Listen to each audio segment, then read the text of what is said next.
ចំបាពយប៉ែតទូចតនបងអើយរៀមបានជួបហើយបើអាយអាណិតបងអ្នកចំងាយមកពីឆ្ងាយពិតពេលយប់ងងឹតសុំជ្រកផ្ទាំងមកបើអូនលឺហើយបើហើយគុំខ្មាំងយប់ងងឹតណាស់បងដាច់ចិត្តសុំខ្ទមស្បូវកំសត់របស់ស្រីមុំភូមិឋានសុខុមស្រុកតយប៉ែថ្មី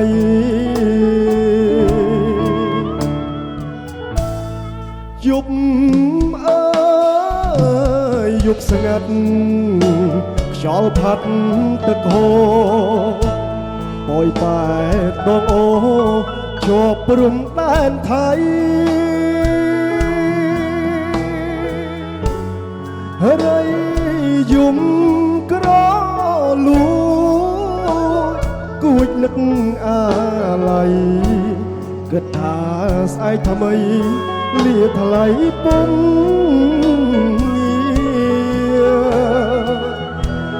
មានតែចំរៀងច្រៀងបាញ់ចាំចិត្ត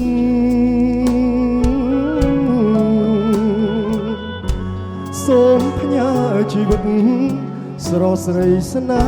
ហាពេលខ្លីថ្ងៃឆាប់បងលីជីវ៉ាសូមព្រាងវាសនាបងបានជួបស្រី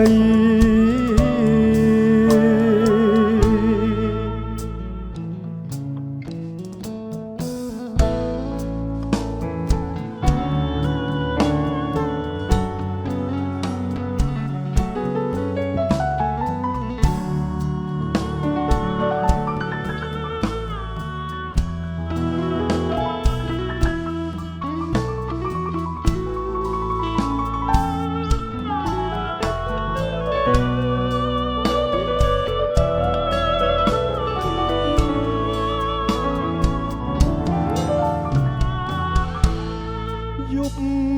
អើយយប់ស្ងាត់ខ្យល់ផាត់ទឹកហូរបយប៉ែដងអូ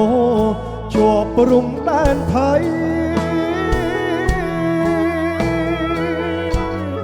ហើយ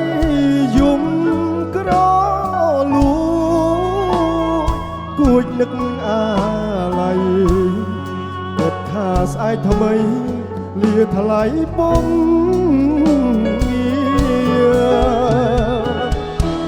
មានតែចំរៀងច្រៀងបាញ់ចាំចិត្តសូមផ្ញើជីវិតស្រស់ស្រីស្នេហាពេលភ្លឺថ្ងៃឆាប់បងលាជីវ៉ា